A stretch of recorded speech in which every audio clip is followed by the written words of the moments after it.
A word about our speaker. Many of you know Kasim Reed, but just a few facts about him. He was inaugurated as Atlanta's 59th mayor on January 4th. His Honor was actually born in Plainfield, New Jersey, but he moved to the Cascade area of Metro Atlanta, where he attended Utoy Springs Elementary School and Westlake High School. He received undergraduate and law degrees from Howard University, where he serves as a member of the Board of Trustees. At age 29, he was elected to the Georgia General Assembly, where he represented South Atlanta for 11 years. In 2002, he was elected a state senator, and at that time was the youngest Democratic senator in the history of the state. He's a former partner at Holland & Knight, LLP, international law firm here in Atlanta. He served as campaign manager for former Mayor Shirley Franklin's first and second campaigns.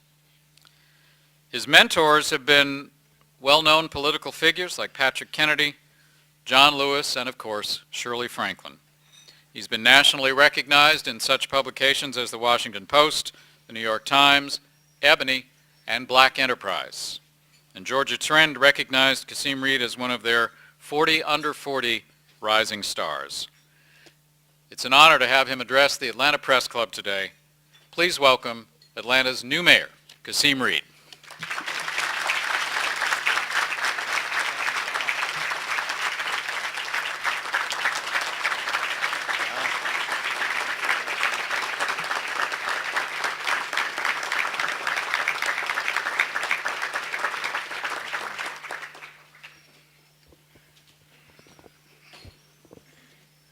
Telling you, these standing ovations before I speak, I just love them. I am going to keep enjoying them as long as I can get them. To the Atlanta Press Club, to my dear friend Dennis O'Hare, who I literally grew up with at the Georgia State Capitol, and he was always kind and gracious to me. So Dennis, I want to thank you for our friendship. What I think I'm going to start by doing is to answer the question that I get most often as I move around the city of Atlanta. And people want to know what it's like and how's it going. So I'm going to respond to that in the form of a small joke that I keep in mind. My father, who's sitting at that table, June Reed, would describe it as a Jimmy Jenkins moment. And Jimmy Jenkins was a young man from South Georgia, and during the height of World War II, he was called in to service. Jimmy Jenkins went to Fort Bragg to be trained for the great World War II, and he was at Fort Bragg, and Jimmy Jenkins was going through training, and he was just the worst. I mean, he was late at revelry, his shoes weren't shined. I mean, he just did not have a very good experience going through basic training. He was constantly in trouble. The Sergeant Jones, who was responsible for training him, always tried, but he just never quite got it right. Well, Jimmy stuck with it, and somehow he got through it, and then he was deployed to Normandy to prepare for the great battle there. Well, as fate would have it, the sergeant was deployed to prepare for the great invasion as well. So the sergeant shows up, and as soon as he's getting off the bus, he's getting situated, he's looking over his men, and he sees Jimmy Jenkins over in the corner, and he's like, "Is that Jimmy?" And Jimmy looked at the sergeant. He said, "It's me, Sergeant." And the sergeant said, "Not Jimmy again." So he goes and he gets situated, and he's thinking about Jimmy Jenkins. Jimmy's the same old Jimmy. He's still late. He's never on time. His uniform isn't pressed. So the sergeant decides that I'm going to do something about this. He says, "Jimmy, come here." Jimmy comes, walks over to the sergeant. He says, "How can I help you, Sergeant?" And the sergeant tells Jimmy, he said, "You see that mountain over there? Way over there." And Jimmy says, "I see it, Sergeant." And the sergeant says, "I want you to grab your equipment, and I want you to go and man that mountain and be a lookout for us." Thinking that he's gotten rid of Jimmy. Well, Jimmy says, I'll be happy to, Sergeant. Jimmy loads his backpack up, and he takes off, and they see him walking up the mountain all alone.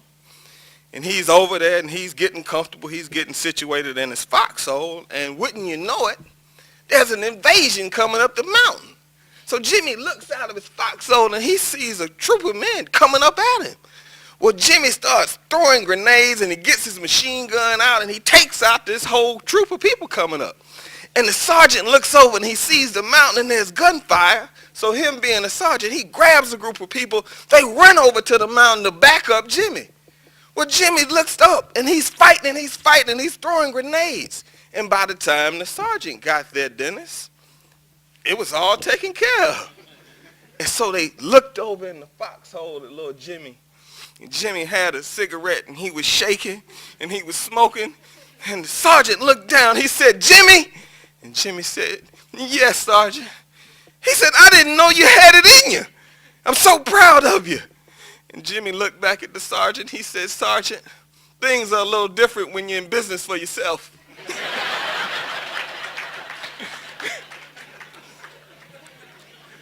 Well, that's what it's been like in the last 23 days.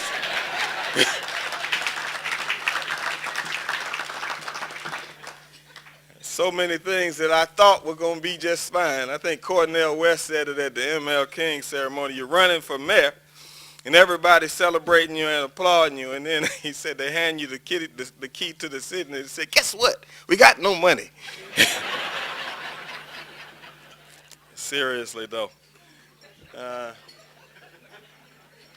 I will tell you that I have loved every single moment that I've been mayor of this city, and that we do, in fact, face very challenging times. The most serious threat to the city, as I talked about during my campaign, and I'm so happy to see so many members of the city council here, is the pension crisis that we face. I had a briefing this morning at 9 o'clock in my office with John Malott, who is the former treasurer for Cox Enterprise, who was responsible for the fiscal affairs of a multi-billion-dollar corporation, and it is very bad. Let me tell you where we are. Today, our city is spending $1 out of $5 in the general fund on pension benefits right now. That number has risen from $40 million in 2000 to more than $140 million in the last budget cycle. If it continues at the current pace that it's on, it has grown at between 9 and 14% a year. If we do not confront the challenge that was created by our pension problems, the city will really only be in the business of paying its pension benefits, providing police, and providing fire. But that's not really the Atlanta that I know. And that's why I asked John Malott to assemble a panel of experts. Daniel Kober is here for Baker Donaldson. He will be a part of that panel as well, and I want to thank you for your service, because we have to face this challenge immediately, because it is literally absorbing the greatness of Atlanta. For a liability to go from $40 million to $140 million of a $541 million general fund, it is taking our future away from us. Let me tell you what I mean. If Atlanta wants to start an initiative to fund the arts in a sustained way, for Atlanta to be a great city as it relates to arts and culture, we're going to have to find a way as a region to deploy about $10 million a year to arts in a sustained way, much in the manner that they do in Denver. Where is that money? It is in the pension challenge. If Atlanta will have closing dollars, Sam, so that when we're recruiting new business and trying to create jobs and trying to partner with the Metro Chamber, we need money to attract businesses into the heart of the city, and we need money to close the deal. That money is in the pension challenge that we're facing. And the reason that I am coming to this distinguished group with this issue is because I am going to need your help explaining to the citizens of Atlanta that I do not have hostility towards anyone, any union, or any former employee of the city, but that we have to find a way, because all we're doing right now is being put in a position where we can't do anything but the basics. And if we don't meet this challenge, Atlanta will not be a city where you come to live and raise your family and stay. It will be a city where you are a transient. I talked to a group of young people last night at Manual's, and in 3 separate conversations, for the first time, I heard in young people a concern about what our city will be. They talked about green energy and green jobs and expanding the amount of green space we have, all issues that to them and to their generation are vital quality of life issues. Well, if as mayor the only answer I have is that I am broke, those people will not tolerate that. Atlanta is in the top 5 cities in the United States of America in terms of attracting college graduates to our city. And that contributes to the vitality of our economy. So I am here today to ask for your help. I also campaigned on keeping the city safe. There is no more important issue to me, and I'm going to need your help there as well. I have asked Peter Amon, who is my chief operating officer, to do a complete scrub of the city's finances so that every free dollar in the short run can be directed towards keeping you safe. Because crime puts at risk everything we've all worked to build. And I'm also going to enforce the panhandling laws in the city of Atlanta once and for all. Now, I'm going to need your help because we need to change the conversation around panhandling. We need to separate panhandling from homelessness. People who are genuinely homeless, who have had challenges in their lives, and who have been knocked down will find an Atlanta that is compassionate and that will do all it can, Trip. But people who are panhandlers will not be tolerated, not just in the tourism district, but in this city. And let me tell you why.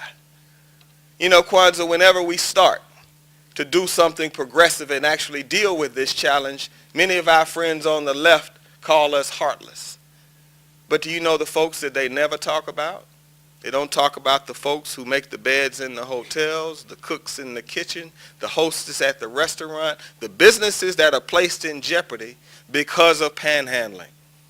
And they don't see the reports that come from the Georgia World Congress Center that cite panhandling as the second greatest threat to our convention and tourism business, which does what? Puts people to work. See, I've never heard that side of the argument, Sharon. So we're going to be passionate, but we're going to deal with this issue. I also want you to know this. We are going to open up our government to talent and merit in a way that you have not seen. Luz Barrero is here today, and I am so glad that she agreed to continue on as the Deputy Chief Operating Officer of the City of Atlanta.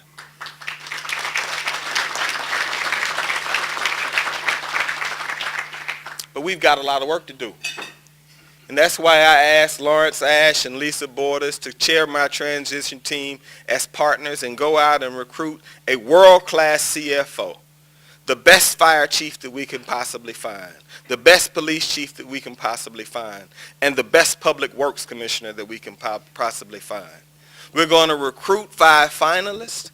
We're going to make them public, and we're going to expose them to the city of Atlanta so that you will have input on the leaders of the vital areas of government in your city.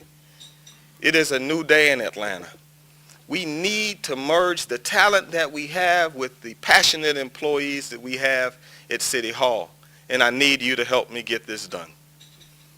Fourth and finally, you've heard me talk a lot about our centers of hope, and we are off to a robust start, raising the dollars to open every single recreation center in the city of Atlanta, but that is not just a heart issue, it's also a crime prevention issue.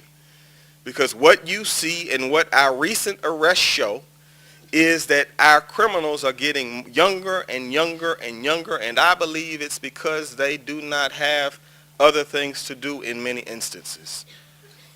Kwanzaa Hall and I both went to public schools not far from where we stand today. At the end of the day, I'm just a public school kid that got to walk up to the top of my driveway. My dad could see me walk up to the top of my driveway. I got on a public school bus. I got bused to school, and then my parents would sometimes pick me up. But on a public school education, I became a partner in one of the leading law firms of the country, and I'm the 59th mayor of the city of Atlanta. Why is that relevant? Do we really believe that today, that my story and Kwanzaa's story could happen in 2010? Could a public school kid in 2010 who doesn't have any special extra help just rise up and go to a good college, keep his nose clean, get elected to the General Assembly, and all of the rest? When we look around this room, more than race, more than geography, more than place of birth, our access to education and structured environments was the game changer for us. So that means that we know that there's a generation of kids that aren't getting what we got. And that's why I'm going to find the $3.5 million that's necessary to fund the Centers of Hope. That's why I'm going to extend the days for those centers. Because our children are worth it, and we're not saving money, you all. We're just spending more money on police protection. We're not saving any money. So I want you to know that I need you. What you're also going to see in me is an unprecedented relationship between our capital city and our state. I just left the Georgia House of Representatives where Speaker Ralston, my friend, greeted me in a warm fashion. And my remarks, which I borrowed, were simply this. Republicans have delivered a lot of fire, and Democrats have returned a little fire, and now it's time for a ceasefire. Because where we are in Georgia is in a position where our dominance as the capital of the South is at risk. And things are so challenging that we can't fight one another right now. You know, my dad would let me and my brothers fight each other all day long, but if somebody else picked on us, we were all over whoever picked on us. Right? Democrats and Republicans in Georgia, we're $1.5 billion under right now. The city of Atlanta's budget is fiscally constrained. The resources to help us achieve our vision, candidly, are in Washington, D.C., and that's why I've been spending so much time cultivating those relationships. Because if we do not cultivate our Washington relationships, the extraordinary civic work that you do in Atlanta ends up in an intake box next to an intern in Washington, D.C. So Atlanta has an extraordinary project like the Peachtree Streetcar that Councilman Kwanzaa Hall has championed and others have championed. And we do extraordinary work on the application. And it meets all of the standards of the Tiger Grant. And it leaves Atlanta with rounding applause and praise, and it gets to Washington and it sits in Washington.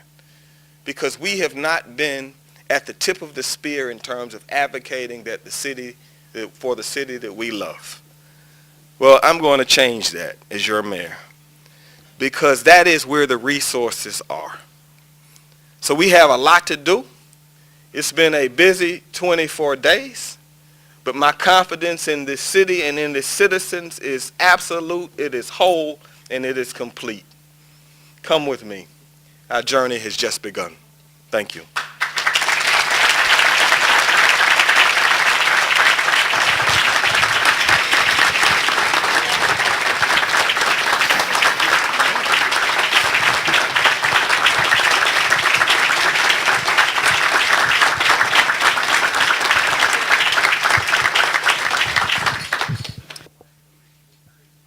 This is where we are. Our city needs to stay completely engaged on the regional T-SPLOST bill. I'm going to take a chance and tell you that we will get a transportation bill, and Atlanta needs to be completely engaged in the process. Any other alternative except for progress on the regional T-SPLOST is a pitch in the dirt. And if you see any of your elected leaders pursuing a process that does not allow Atlanta to have significant input for the projects that are necessary for the region, then they are wrong. So we need to look at the regional T-SPLOST approach, which will allow you to identify a set of projects and have voters have an up or down vote on a referendum for that. Now, I've been very troubled because I have been hearing a 2012 year for a vote on allowing those projects to go forward. I want to be very respectful, but what I would respectfully ask is that we have a 2010 vote, because a 2012 vote means 2014 funding. If you have a referendum in 2012, it will take a year to implement, and it will be 2014 before you can bond debt and begin significant road projects. If Fulton and DeKalb partnered at a 1% level and identified a list of projects, we have the opportunity to bond between $6 and $9 billion in infrastructure improvements over a 10-year period of time into the heart of our region. Now, this is the right thing to do for a number of reasons. First and foremost, it will provide for the long-term vitality of Georgia and get families and business folk out of traffic. Our traffic is hurting our competitiveness, and other cities are doing a better job at it. Charlotte is eating our lunch right now in terms of cooperation, in terms of transportation around traffic issues. So what we need to do is to make sure that you use the influence that you all have in the room to make sure that the regional approach is working. The good thing about where we are is that there is an existing conference committee right now that is still valid. So you've got a bill that you could alter. I didn't want to say what I meant, but you could alter and then take it to the Senate and the House for an up or down vote. The reason that that is important is it will prevent you from running into the time challenges at the end of the session. I was on that conference committee, and it still exists in the bosom of both the House and the Senate right now. So once you have a negotiated bill between the Speaker, the Lieutenant Governor, and the Governor, then you could move very quickly. But everybody in Atlanta needs to walk around with a 2010 shirt or we're going to be angry. The question was on international investment. How does the city respond to that challenge? We're going to respond by engaging with our consular corps and reaching out. On 2 days ago, I was at the opening for the German-American Chamber of Commerce. Tonight, I will be with the U.S. Ambassador to France at dinner. We're going to engage. You start by relationships, as you know. You start by getting to know one another before you start marketing the services that Georgia has. So engagement is number one. The second thing that we're going to do is to actually track and follow the President's initiative so that we can make sure that Atlanta is well positioned when revenue starts to flow and when opportunities start to flow. So you can't just hear a speech by the President. After the President speaks and announces an initiative, you then have to find out what department is responsible for moving that agenda item. You then need to call that department and let them know that Atlanta and Georgia is open for business. The most significant area that I'm going to move with regard to our international community is in terms of air cargo at Hartsfield-Jackson Airport. We have the busiest passenger airport in the United States of America, and we're not in the top 10 in terms of air cargo, and we're the headquarters of United Parcel Service. And we sold, and we allowed the Ford property at the end of the runway to be sold. That doesn't make sense to me. For Atlanta to be great, we're going to have a broad menu of jobs, or we're going to see continued hostility in our community. Atlanta is moving far less from black and white and much more to haves and have-nots. That's what I think you're seeing on our college campuses. So what I want to do is to use our international relationships. I have already started having several lunches with consul generals from various countries, but we certainly need to be leading in air cargo with Central and South America as a starting point.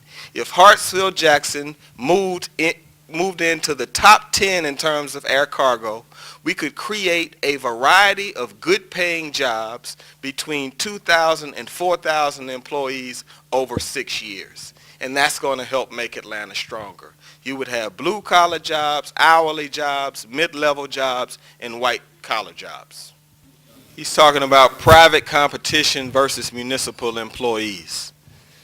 It is not a part of my plan in the first year. It is a part of my long term. It is a part of my plan beyond that, and I plan to meet with you about it. To be honest, I just don't want to lie to you in terms of what my priorities are. My priorities right now will be getting through the pension challenge that we have, and that's going to require a massive amount of political capital, and I'm going to take quite a few lumps. The committee is going to finish meeting in about 60 days and come back with a series of recommendations. I am then going to be charged with implementing one of the recommendations that I think is best for the long-term interest of the city of Atlanta. At the same time, I have a budget to prepare that has a significant hole in it for 2011 coming into June. So I'm going to have two very significant fights, a budget gap to close within the next 6 months. So I won't be introducing competitiveness at that time, because you fight 2 wars, you lose 2 wars. And I'm already fighting 2 wars. But I will learn, you and I will visit about it. You know that I have an interest in it. And as soon as we get through the budget cycle and the pension challenge, we'll be able to look to the horizon. Well, most of the work around MARTA, honestly, will be done in private. Those negotiations are very delicate. They're ongoing right now. I believe that we will remove the 50-50 handcuffs for MARTA. But in all honesty, once we remove the 50-50 handcuffs, that guarantees that MARTA will be secure for 24 months, Maria. So we have to do more there. But I think that we will get the MARTA bill moved. With regard to our regional approach for transportation, we will certainly have money for rail and for light rail. It's going to be tough, but I'm confident that during those negotiations, and I know you'll be following it, that Atlanta will have flexibility around rail and light rail. You can follow up. Go ahead. We don't have a solution for the equity issue. We had an ARC meeting on yesterday. I will tell you that there is very good energy around the equity issue. People want to solve it, but we're not there in terms of solving it yet. But I don't believe that we can let solving the equity issue prevent us from getting a transportation bill if we have a 2010 vote. Now, I don't have an interest in a transportation bill with a 2012 vote. There's just too much that could change during that time, in my judgment. I actually have a quick follow-up on that. Maria mentioned the 50-50 requirement. Yes. In the last session of the legislature, if I recall, Rules Committee Chair Earl Earhart said there was a linkage between removing the 50-50 requirement and changing the composition of the MARTA board. He's not chair of rules anymore. Is it your sense that those two have been decoupled now, or will you still have to look at changing the composition of the board, getting more state figures on there in order to get the 50-50 removed? I believe that MARTA will continue to operate as MARTA operates today with the 50-50 handcuffs removed. I'm not going to comment about my friends in the House. That's bad with 36 days left in the session. Well, Phil, you know, you're a serious enough guy to know that I can't speak about active litigation. But what I can tell you is there is a new day at the airport, I think pretty clearly, right? And we will certainly embrace open and fair bidding, and we are looking at all issues there. I have very good confidence in Mario Diaz as a strong number two. Our airport commissioner will be working until June 30th. So we have time as a community to walk through this and to pick the most qualified person to continue to lead the airport and really to take it to the next level. And that next level is going to include significant involvement in air cargo. And I know you'll be there every step of the way. We're going to run the process in an open and transparent way, and I think we're going to get a great airport commissioner. Well, I think that The water issue is the reason that you're going to have true bipartisanship, because I do not sense that we're going to be able to resolve our water challenges within the next 6 months. And Sam, you know, it's just like in the legislature. We have a 40-day legislature, and it's amazing, but things don't get done until the 39th day. Well, the water negotiations are structured in a similar way. You have a 3-year period of time to resolve it, or it gets kicked to Congress for a political solution. Well, what we know about the water challenge, Sam, is that Florida, nothing's going to happen to Florida because they have 27 electoral votes. They can stay home. They don't even need to attend the meetings. All right?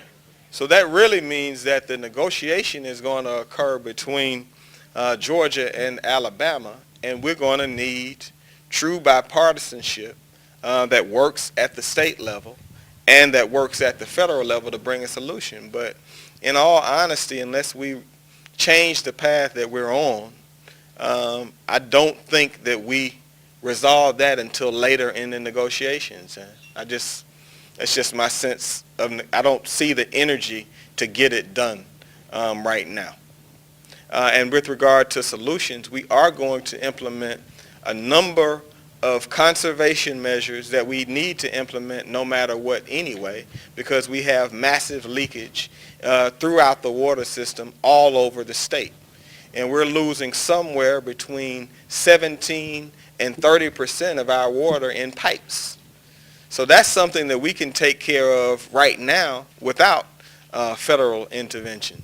But we're going to have to do something that the General Assembly is very uncomfortable with in terms of Atlanta's long-term water needs, and that is get very serious about the use of reservoirs.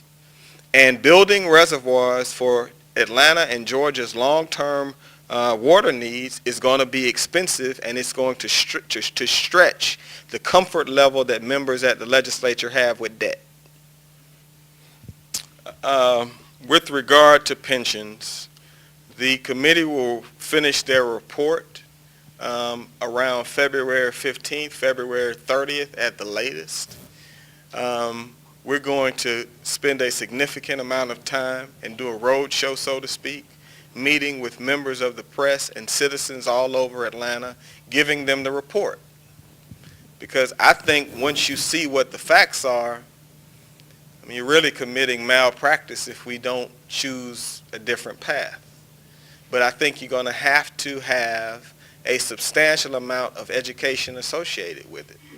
So very much in the way that Mayor Franklin met the challenges of water and sewer when she became mayor and hadn't planned on it, I think that I have to meet the challenges that are associated with the pension liability, which is a $1.2 billion unfunded liability for this city. It's going to be unpopular. It will put me on the opposite side of people that I like a lot. But I think that once you see the information that we have and let everybody take a look at it, Atlanta's either going to become insolvent or it's going to address a liability that's growing at 14% a year. The scary thing to me is that in your businesses in the private sector, if a company was losing $1 out of $5, there would be a meeting and it would be resolved in 30 to 60 days. I mean, and somebody would just be fired. I mean, it's just unsustainable. So that's what I think about that. Regarding the searches, I'll speed up, Dennis. Regarding the searches, we have all of the search committees formed. We have chairs of all of the search committees. We have the pro bono services of 4 leading nationally respected search firms, and they're culling the first round of candidates for all of the positions. Yes.